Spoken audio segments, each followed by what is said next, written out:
سنے اپنے اعتبار سے سنے. میں شعرا کو آپ کے درمیان اس لیے پڑھواتا ہوں اور ان سے درخواست کرتا ہوں کہ ضرور پڑھیں کہ آپ کے سننے کی ارادہ یہ ہو کہ میں سیکھنا ہے.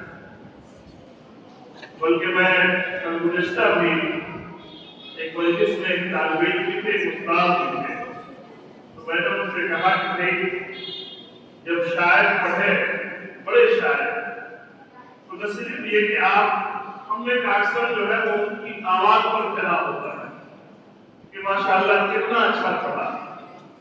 کچھ لوگ پڑھنے اور لکھنے والے ہوتے ہیں تو وہ عشق رسول اور محبت رسول میں بھی ڈوب جاتے ہیں. کچھ تو وہ لوگ بولتے ہیں کہ سرور کونین جناب رسول اللہ صلی اللہ علیہ وسلم کا تذکرہ ہو تو وہ مچل جاتے ہیں. ان تمام کے ساتھ بچوں سے میں کہوں کہ آپ یہ سنیں کہ شاعر کے پڑھنے کا انداز کیا ہوتا ہے.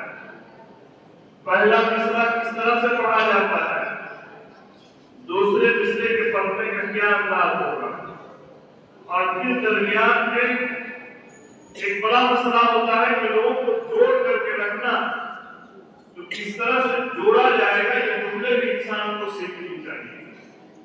اس لیے شاعر کا کمال تو یہ ہے کہ مرثیہ پڑھ کر کے بھی انعام دیتے, اور رات میں نے دیکھا کہ صحرا پڑھ کر بھی انعام حاصل نہیں ہوا. تو یہ اصل فن ہے کہ ہم جس چیز کو کریں اس کی حکمت کے ساتھ کریں. دانائی آپ کے پاس ہونی چاہیے, پڑھنے تو اگل اور بغل پر آپ کی نظر ہونی چاہیے کہ آدمی اپنے جیب میں ہاتھ دینے والا ہے یا دے رہا ہے. بلکہ اگر خطا میں بڑا نوٹ کے نیچے کا نوٹ نہیں دکھائی دیا, اوپر کا نوٹ بھی لوگ دیکھ لیتے ہیں. تو عزیزو, ہمیں ان چیزوں کو نوٹ کرنی چاہیے کہ ہم جب نعت پاک پڑھ رہے ہو ہمیں کیسے پڑھنی چاہیے. یہ ایک ایسا فن ہے, ہر مومن کو یہ سیکھنی چاہیے.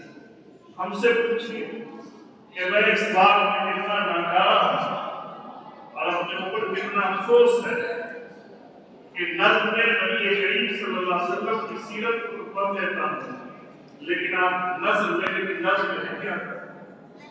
لیکن جس کو اگر آتا ہے اور اگر اس کو موقع مل جائے روز رسول صلی اللہ علیہ وسلم پر جانے کا, تو پھر اس کی دل کی دنیا بدل جاتی ہے. اور انسان اگر سوچ کر کے پڑھتا ہے تو پھر اس طرح تک پہنچتا ہے کہ ایک ایک شعر بعد شعرا کے نجات کے لیے وہی کافی ہوتا ہے.